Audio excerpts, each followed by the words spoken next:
Learn the art of saying no without guilt. Welcome to Phoenix Rising.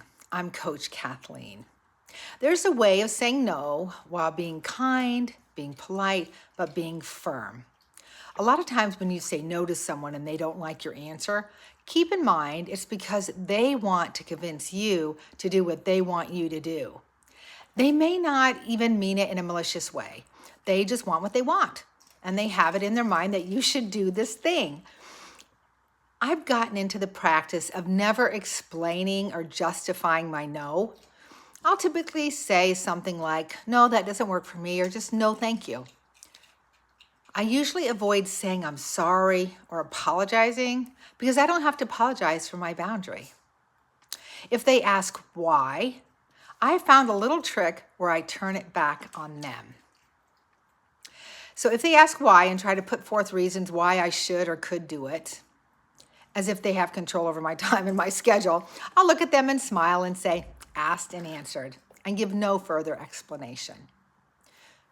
Because the reality is they asked me a question and I answered it. They just don't like my answer. I used to feel guilty saying no until I realized they have no problem or guilt trying to coerce me into doing what they want me to do with no concern for what's best for me. So why should I be concerned with them and their feelings? If they continue to push, I will say, please respect my no. Or something like, why do you think you're having a hard time respecting my no? And I'll smile and be friendly, but that will put the burden back on them to explain their behavior. And this often causes people to backpedal and to recognize they are pushing when they should accept my response. But they sometimes they'll begin to apologize and say, I didn't mean to disrespect you. And that often just ends the conversation, right? Because we put it back in their lap to explain why they're, continuing to push. So if I say no and they say, why not? Why can't you do it? I ask them, well, why would you ask me that? And usually that will stop them. Or they may respond because, well, I thought, or you could, or whatever. And I'll repeat, asked and answered. If they keep pushing, I just keep repeating, asked and answered, asked and answered. This actually happened to me a few years ago at a friend's get together. There was a woman there and we were friendly. She's a nice person, but she can be a bit pushy and controlling. She was looking for people to volunteer for this thing she was involved with, and she had decided I would be perfect for it. So she asked me to volunteer, and I said, no, that doesn't work for me. Well, she continued to try to explain why I should, why it was important, and I simply said, excuse me, and went into the kitchen and began to talk to some friends in there. So after a little bit, she followed me into the kitchen and seemed a little bit annoyed, and she said, we were in the middle of a conversation. And I said to her very firmly, but very kindly, the conversation was over. You asked me a question and I answered it. She continued to try to explain why I should do what she wanted me to do. So I then got a little more firm with her and I said, I answered your question. You just didn't like the answer. So you wanted to continue to engage with me so that you could try to convince me to do what I didn't want to do and do what you wanted me to do. And I had to kind of be that blunt with her because I had done battle with her before, trying to say no to her. And she makes it very difficult to say no to her. We all know that person, right? She can be a bulldozer. I don't want to call her a bully, as that's a little bit strong because I don't think she meant to be. But she would sometimes badger people to get what she wanted and try and, pin them down. And so we were in the kitchen and I said that to her and she got very flustered and started to kind of backpedal and excuse her behavior, saying she was just, I was just asking a question. I don't see why it's such a, big deal. People tend to be unsure how to react when they get called out on this type of manipulative behavior. And this indeed is manipulation. So let's call it what it is. And we've all probably done it. As codependents, we've tried to coerce other people to do what we want them to do. It's okay to call them out. It is okay to protect your peace. It is okay to stand firm with your boundaries. So she had asked me for something she wanted. I had declined, and she did not accept my no, so she kept pushing. After I answered her the second time, in my mind, the conversation was absolutely over. I had discovered this little trick when I was married to a narcissist. And if you've ever been in a relationship with a narcissist, then you know what this is like. When you say no to them, it's like a red flag to a bull. They are going to fight, and it may not even be something they feel that strongly about. But if you say no to them, their whole purpose in life becomes to make you say yes, to make you give in. Because for narcissists, it's about winning. It's about power and control. So when I would say no to anything, it turned into a constant haranguing, browbeating, and continuous questioning and accusing and beating me down until I gave in.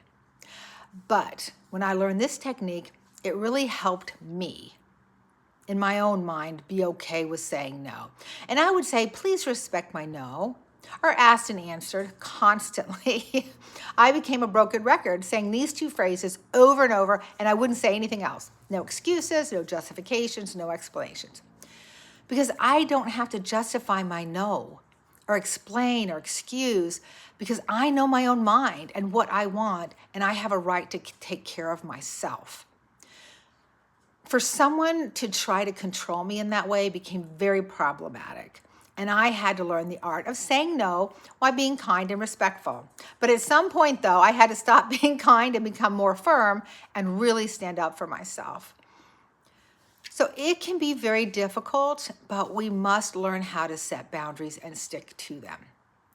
If we don't, people will take advantage of us and use us and manipulate us for their own purposes and not in ways that are best for us. But this takes practice. So we have to start practicing. As a codependent, it is hard to learn how to say no, but there are ways to do this. You can start out practicing on someone who is safe, someone you trust. And you can even tell them what you're doing at first, to practice saying no to very simple, mundane things just to get used to doing it, get used to saying no to somebody. And it takes practice because it feels so uncomfortable to say no at first, right? So we're taught that our feelings, needs, and wants don't matter, and to submit ourselves to the needs of everyone else, and that is a hard habit to break. We're taught to take care of everyone else and keep everyone else happy. So our people-pleasing compulsion does not allow us to say no without guilt.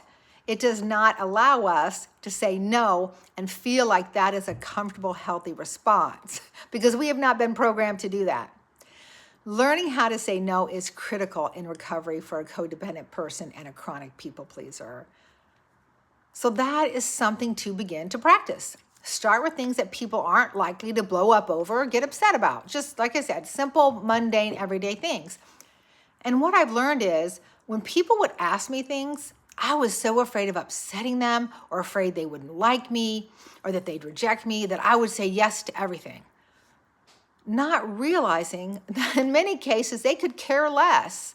They were simply asking. But if I said no, they would have been no problem. I'll figure something else out. Because they are, if they were functional, healthy adults, someone saying no to them is not the end of the world. It doesn't feel like a rejection to an emotionally healthy person like it does to a codependent. So when you say no to someone and they panic, get angry, try to push and get you to say yes, then recognize that behavior is their own dysfunction. And you are likely dealing with either another codependent or a dysfunctional dependent person. It's okay to prioritize yourself, to put yourself first, and do what is best for you. So let's learn how to say no and stick with it without guilt.